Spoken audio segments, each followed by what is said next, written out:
Bonjour, je suis avec Hugues Pelletier. Bienvenue au Sustainable Paris Forum. Alors, tu sors d'une plénière où tu as pu justement nous montrer, nous développer un peu les missions de Petrel. Tu peux nous en dire deux mots? Je crois que vous avez 2 ans d'existence maintenant sur le marché. En quoi consistent vos missions chez Petrel?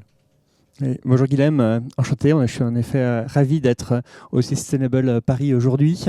Et donc le rôle de Petrel, la société à mission que j'ai créée il y a 2 ans, consiste à accompagner des distributeurs, des industriels vers le zéro déchet.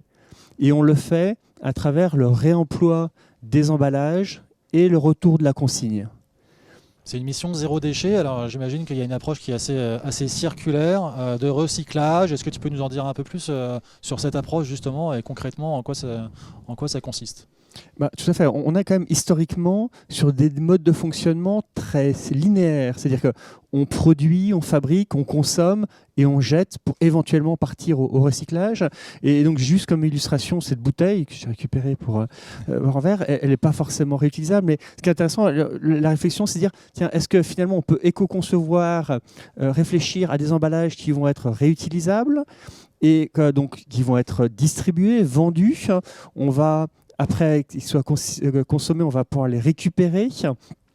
Généralement en rendant ce qu'on appelle une consigne, une valeur monétaire. Et ce même emballage, on va le nettoyer pour ensuite le réutiliser. Et ça en nombre important de fois. Et donc rentrer dans une logique circulaire jusqu'au moment où il va être justement dégradé. Et cette bouteille, à ce moment-là, partira au recyclage au final, mais après en nombre significatif d'utilisation. D'accord. Alors pour qu'on soit bien au clair, hein, on n'est pas sur du reconditionnement, on est sur quoi par rapport à cette approche du produit? C'est quoi comment vous le définiriez par rapport à vos concurrents sur le marché en l'occurrence? Votre positionnement, c'est quoi? Ouais. Alors, il y en a deux approches. Ouais. D'une part, on accompagne nos clients, donc industriels, distributeurs, des filières aussi, D'accord. dans la réflexion vers le réemploi des emballages. Donc, c'est que réfléchir à la vision, à la stratégie, identifier des pilotes. On sait aussi construire avec les clients en collaboration des pilotes opérationnels, en travaillant dans les entrepôts, avec les sociétés de livraison, avec les systèmes financiers. Et surtout, à la fin, on sait opérer au quotidien.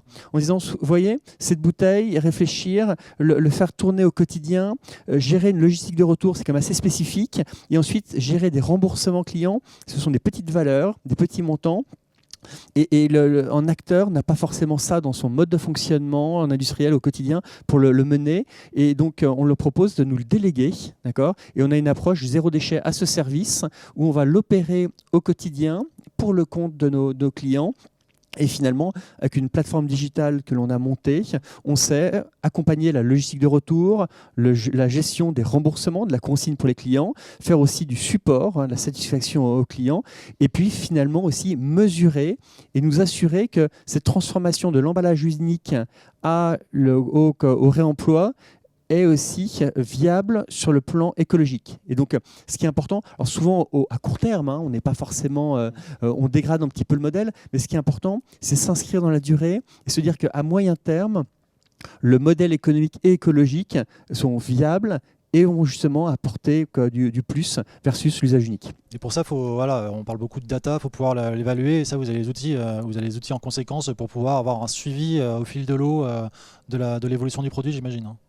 Exactement. Donc c'est fondamental de pouvoir faire le suivi, déjà de manière très opérationnelle au quotidien, pour savoir où sont les stocks, les valoriser, donc gérer des consignes, et de manière plus macro, pour évaluer l'impact que l'on peut avoir, que chaque acteur qui est impliqué dans cette boucle a sur le plan écologique.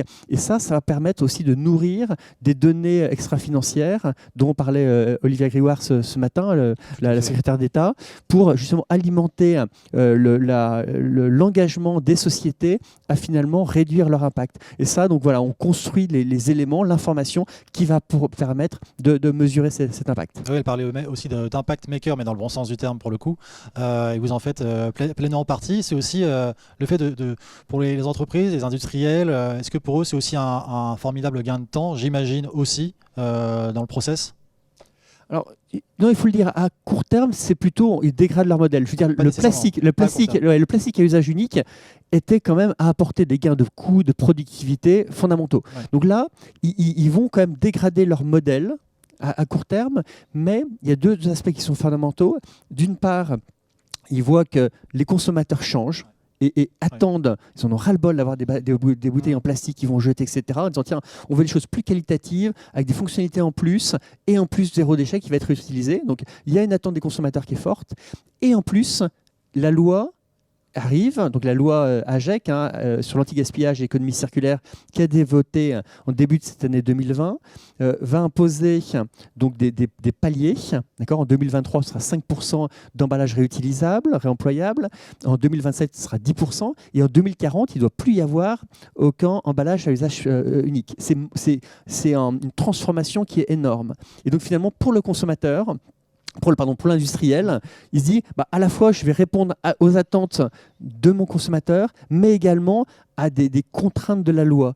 Et donc, ces acteurs se sentent qu'il faut bouger, ils le changent, et puis aussi par rapport aux équipes internes, ils sentent qu'il y a, le monde est en train de changer, et donc voilà, le changement est en cours, et on est là pour l'accompagner. On sait que ça prend du temps, c'est des changements qui demandent beaucoup de communication, d'accompagnement, qui demandent du temps, mais on est là aussi dans la durée pour accompagner de manière très opérationnelle, mais aussi dans la réflexion par rapport aux consommateurs. C'est très intéressant ce que tu dis sur l'approche globale, finalement culturelle aussi, quasiment, de se dire est-ce que finalement c'est les directions RSE qui vont te chercher ou est-ce que c'est à l'inverse toi qui vas les embarquer dans ce process? Toi, qu'est-ce que tu constates aussi dans l'approche culturelle, dans les démarches? Est-ce qu'elles sont initiées de leur côté, du tien, c'est de la co-construction? Comment tu pourrais le définir? En fait, ce qui est intéressant, c'est que c'est plus une problématique du patron du RSE.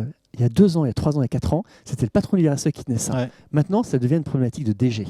D'accord. Et ça devient, dans sa problématique, il sait que dans son produit, dans ses emballages, au lieu d'avoir des cartons qui vont partir à la poubelle, etc., tiens, comment est-ce que je dois changer? Bien sûr, le patron du RSE va être impliqué, mais ce qui est important dans la transformation qui doit avoir lieu, c'est qu'elle embarque en fait tous les métiers de l'entreprise. D'accord? Donc c'est pas si difficile que ça, mais le fait que ce soit très transversal dans l'entreprise, ça pose quand même beaucoup de problématiques d'alignement des différentes compétences, d'où l'importance que ce soit porté par les DG.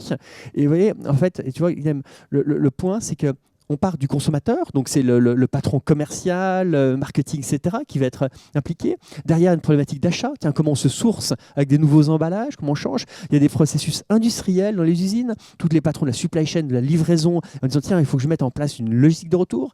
Derrière, il y a des problématiques de consignes, donc de flux financiers. Donc ça, c'est le DAF qui va être impliqué. Évidemment, ils sont tous mobilisés. Exactement, plus le patron du RSE. Finalement, on touche l'ensemble des acteurs et le risque, c'est que s'il y a 1 ou 2 blocages, eh bien, la chaîne ne se met pas en place. Donc l'important, c'est que ce soit porté par la DG et ensuite que ce soit un projet qui soit mené. Et je pense qu'il ne faut pas le mener avec non plus trop d'ambition au départ. Il faut le faire sur des pilotes, des tests, il faut se faire la main, il faut apprendre, parce qu'il y a une phase d'apprentissage qui est forte. Un peu de test and learn, finalement, effectivement. Complètement. C'est ça. Très bien. Écoute, je te remercie pour cet échange très instructif. Merci, Guilhem. À très bientôt. À très bientôt. Au revoir.